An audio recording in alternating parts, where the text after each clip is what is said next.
Assalamualaikum warahmatullahi wabarakatuh, sahabat sang pencinta ulama channel.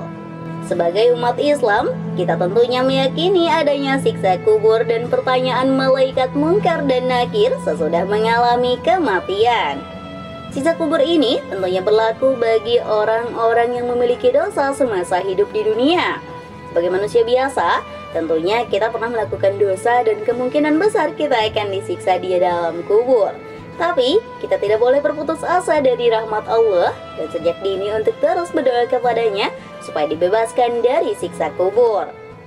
Meskipun begitu, ternyata ada orang-orang yang terbebas dari siksa neraka. Imam Jalaluddin As-Suyuti nulis satu bab khusus dalam karyanya yang berjudul Kitab Syarh As-Sudur bi Syarh Al-Mauta wa Al-Kubur tentang seseorang yang terbebas dari fitnah kubur dan pertanyaan malaikat mungkar nakir. Lantas, apakah penyebab mayit terbebas dari fitnah kubur itu? Mau tahu jawabannya? Simak ulasannya dengan menonton video ini hingga akhir. Namun sebelum lanjut, saya ingin mengajak Anda dengan kerendahan hati untuk terus mendukung channel ini dengan cara tekan tombol like dan subscribe-nya, agar channel ini menjadi channel yang lebih berkembang lagi dalam menebar kemanfaatan dan juga kebaikan. Bagi Anda yang sudah like dan subscribe, saya doakan semoga Allah mudahkan urusan dunia akhirat Anda. Amin Allahumma amin. Sahabat sang pencinta ulama channel, dalam pemaparannya, Imam As-Suyuti menukil dari kitab yang berjudul Ar-Ruh karya Syekh Abu Al-Qasim As-Sa'idi. Beliau menjelaskan bahwasanya setidaknya ada 3 faktor yang menyebabkan seseorang terselamatkan dari siksa kubur. Pertama, sebab amal yang diperbuat semasa hidupnya.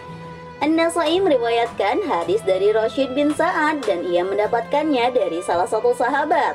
Beliau berkata bahwa ada seseorang yang bertanya kepada Nabi Muhammad SAW, "Wahai Nabi, apa maksud dari keterangan yang mengatakan bahwa semua orang mukmin akan mendapatkan fitnah kubur, ujian, kecuali mereka yang gugur di medan perang?" Kemudian Nabi menjawab, "Cukuplah kilatan pedang yang menancap di atas kepalanya sebagai fitnah baginya." Jadi, dalam hal ini, perbuatan umat Islam berperang lalu mati syahid menjadi sebab mereka bebas dari siksa kubur. Dalam penjelasan poin pertama ini, sebenarnya tidak hanya tertentu pada perbuatan perang lalu mati syahid saja. Akan tetapi, perbuatan lain sebagaimana telah masyhur dalam banyak riwayat seperti bersabar atas cobaan hingga ia meninggal dunia, para penjaga perbatasan di daerah musuh, dan lain sebagainya. Kedua, disebabkan menderita sakit yang berujung kematian.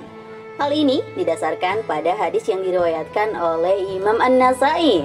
Barang siapa yang menderita sakit perut kemudian mati, maka akan Allah selamatkan dari siksa kubur.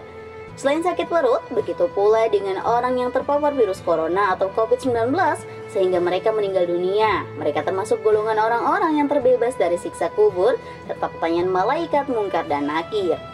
Ketiga, disebabkan waktu yang menyertainya.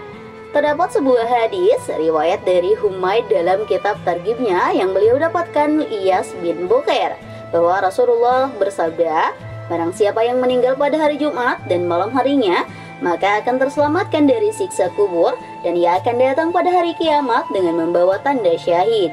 Semua keterangan di atas singkatnya juga telah disebutkan dalam kitab Busyral Karim karya Syekh Sa'id bin Muhammad Ba'ashin dengan redaksi kitab sebagai berikut. Pertanyaan malaikat di kubur itu berlaku bagi setiap orang mukallaf, kecuali orang yang dikecualikan seperti para nabi, para syuhada, siddiq, penjaga di perbatasan daerah musuh, orang wafat karena sakit perut, orang yang melazimkan bacaan surat Tabarakal Mulk atau Hamim As-Sajdah setiap malam, mereka yang mati diserang taun, orang yang mati pada hari Jumat, serta setiap orang yang mati syahid sebagaimana dikatakan oleh Al-Qurtubi.